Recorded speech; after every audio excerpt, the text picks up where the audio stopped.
Alright guys, we're here to go ahead and check out the new Yu-Gi-Oh card that lets you bring out anything from 1 to 100. This is going to be the new Exceed card called the number 99 Utopia Dragner. It's going to be a turbo combo deck that is going to be kind of Orcus based. It's also going to be a warrior based deck. All you need for this combo, and it's going to be super consistent by the way, is just 2 warriors or any warrior that can get you another warrior. So like 1 Armageddon Knight, Sublime Knight, Squeak Mouse combo. Like there's like so many in this deck that you're going to pretty much get it like 99% of the time. And on top of that, can it play through a hand trap or maybe an opponent's kaiju? Well, you're about to find out. Now, if your opponent does use Nibiru at the right time, you will absolutely lose. Depending on what you have as your combo extenders, it can be automatically game. But this is going to open up the doors for a 6 or 7 card negate. Basically, it's a 6+ negate, and the plus means that like you're going to negate everything, and on top of that have more negates. I know it sounds crazy, but a lot of times what you're going to be trying to do with this combo is make an Appaloosa Bow of the Goddess. This way, this card is a little bit more safe when it goes for its effect because you want to stop your opponent from, you know, negating your effects. You're also going to be using the Orcus engine along with the Phantom Knight engine to get extra stuff that will protect your cards. Even though this card can technically protect your cards as well, because it makes it so you are able to make that opponent's monster, when they declare the attack, actually have less attack. Okay, so here's the total of negations. Technically, Appaloosa has an extra negate, but it's only for 1 turn that it does get the negate. So we're back to 3 negates with this card. But technically, yes, it can have 4 negates. But basically, 3 negates here. Then on top of that, if you happen to summon the card at the right time, yeah, you can pop a card too with, of course, this combo.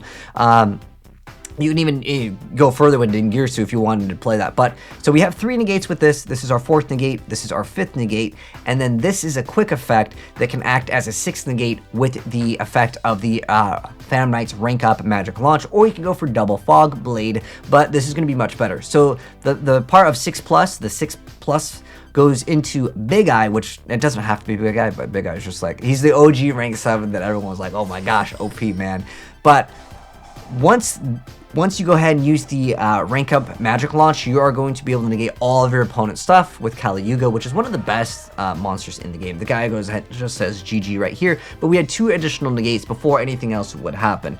Now, we're going to go ahead and now see a play where the opponent actually does get to play a little bit here, but you'll see why, well, he doesn't really get to play. And on top of that, I'll show you where if the opponent was to, let's say, stop the combo, there's an extender here as well, because the point is to show you guys how this deck can play. It is kind of one of those decks where it's going to generally be a very one-sided duel, as, you know, I mean, if you make Kali Yuga, it's going to be game, and it's the best way to play, but I will show you guys extra deck monsters that you can summon as a quick effect, because remember, this card does have a quick effect to bring out that monster. You don't have to bring it out immediately. Obviously, it's better to wait in some circumstances, but it can be better to activate it immediately. Now, just as a heads up, you can't special summon monsters from the extra deck except for Exceed monsters, and then other monsters cannot attack directly the turn you activate it, so it benefits you technically to go for your opponent's turn. But yeah, don't feel afraid to go during your turn if you need to get the, you know, for whatever reason.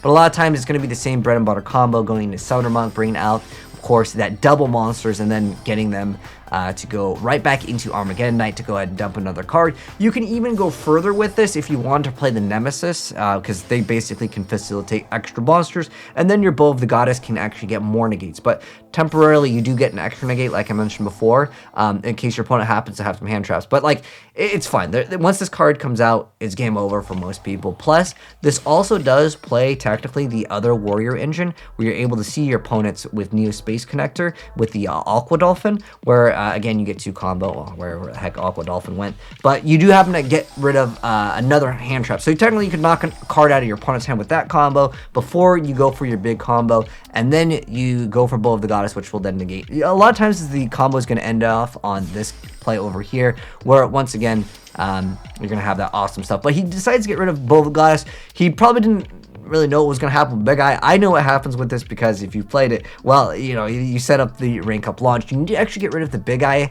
kind of, but was anything realistically going to be happening? Probably not, because, well, Kali Yuga also could come out and it just ruins the day. And on top of that, Kali Yuga just gets rid of all the back rows. So if you guys are thinking, wait, I'm just going to play a bunch of traps, No, it's not going to work out like that because Kali Yuga has this unnecessary extra effect where it gets rid of everything. It's a little bit unfair. So you rank up the big eye to go to Kali Yuga, and this negates everything. You want to make sure, though, by the way, you negate all the other effects with other things first because Kali Yuga does stop everything else. But then on top of that, during either player's turn, you can detach a material to destroy all spell and trap cards in the field. So if your opponent starts putting up a bunch of back row, it doesn't matter. They lose literally everything anyways. And on top of that, if you needed additional plays over here, you do have God Gearfried to actually have the ability to facilitate an extra negate and a snatch steal. Like, it's game over pretty much if this combo goes off. But like I mentioned before, if you guys were wondering, what if they were to stop you, you know, like kind of mid-play? Depending on your hand, and I don't know what your hand is going to be. Obviously, Called by the Grave can activate itself. But yeah, like I mentioned before, because you play Neo Space Connector, this can knock out your opponent's card before anything happens. But in this instance over here, you're going to see double DDR. This could be considered an extender. There's also Living Fossil. It depends on what you're drawing, but there's a lot of other cards that can act as extenders for your plays. Like if you summon some of your cards and their effect gets negated, like Vion, Armageddon Knight, a lot of these cards, if you normal summon and it gets stopped, you do technically have follow-up plays where it's like if you have something, you can special summon it, like Flint Lady. There's a lot of the cards, any Assault deck usually has multiple things, so negating on like the first summon of activating the effect probably won't be what your opponent does if they know how to play against you. But because this one plays so many different engines here for the Warriors, it can be a little bit difficult to know exactly what to go ahead and get rid of. But like I said before, with the double DDRs, bringing back also Armageddon Knight again. And on top of that, you can pitch, let's say, a plug spreader if you need to go for a very specific card, you know, to stack on top. Like some of the cards, like for example Malicious, you don't want to draw it, stack it with Plug Spreader, you'll be good to go. But in this instance, this is one of the stronger wombo combos, so not only do we happen to have like the full like combo that I've already shown you guys that you guys are going to be using as bread and butter over here from these plays, but you're going to also have an additional Dweller if you want to go for, of course, the trap card, the Phantom Knights, Shade Brigandine, and you can go and make a Dweller in addition to the plays. And at this point, like, yeah, it's game over. Right now we have 4 negates currently with this, and then we have our 5th negate and our 6th negate, and then this is basically a 7th negate with the ability of negating everything else that's activating that your opponent does. So that's the 7th negate, and then Dweller obviously negates everything that is going to be anything that activates in the graveyard. So it's at that point, I mean, if you want to consider it like an 8 negate, I mean, it doesn't matter, right? It's game over, right? And on top of that, you have Gearfried, which technically is another negate, but you can't get it out the turn that you go for it because 1, you're out of Monster Room. 2, you actually lose out on the ability to go for it because whatever gets added with the soul, you can't use that turn. It doesn't matter at all, but nonetheless, keep in mind, this is something important though. Kali Yuga, if it does stop Bo, it's going to be 0. So that's why you negate as many times with Bo before you go for your Kali Yuga. Also, that way there's 2 big threats that they do need to take as like targets. And it's always a surprise with, of course, the rank up. But like, you're going to OTK your opponent. There's no playing out. This card is honestly not very fair, and a lot of people think that it should be banned. But that's the best way to go for a Utopia Dragner. But like I said, I'll show you guys some other good cards as targets, but this game is already over. We don't need to sit here. It's over. The guy ain't doing nothing, but big shouts to Magus for the gameplay over here. So right now it's a 60 card deck. You guys can feel free to let me know what you would change in the deck if you were to change anything here. But what I think it comes down to, if you want to play and have a little bit more consistency to draw this one card, it's good. But there's a lot of cards that you might not want to draw specifically, like you don't really want to draw any of these cards. Technically, yes, they're extenders, but you don't really want to draw Mali either. But you know, there are other engines. You can play the Umbrella engine if you want to as well. But the whole highlight is just Utopia Dragner. Like, what does it do? This is the new card. You can play it in a ZW. Actually, I do have some gameplay of it in a completely different deck that we will go over. But basically, you're gonna have enough negates. At most, you can have like 8 negates if you can't negating the graveyard as a negate. I would, you know, if it's like a macrocosmos in a sense, you know, I consider that a negate, but I'll just call it like 6+ negates because that's enough to do whatever, right? But on top of that, there might be some other targets that you want to go for in another deck if you don't want to go for the rank up. And here are some other targets that I thought were kind of cool. So Dingirsu is just another like good card that you can easily fit into this deck if you want to drop one of the extra cards. If you want to drop like an Assault, you can run Dingirsu, like it is an option, but you're probably going to win the game anyways. It's a win harder card. But some other cards that you can go for that would be technically targets for the deck. Now, keep in mind you cannot go for anything that's not in between the numbers, so like anything 103 will not work. This is just something we were talking about. But cards like number 27 could be okay as well, and let me get into why this could be kind of cool. So, if you destroy an opponent's monster by battle, you get that awesome ability to summon a 1 rank 10 or higher exceed monster. Now, this doesn't just have that effect to bring out that monster. Obviously, in the gameplay, like, he makes it and it's game over, right?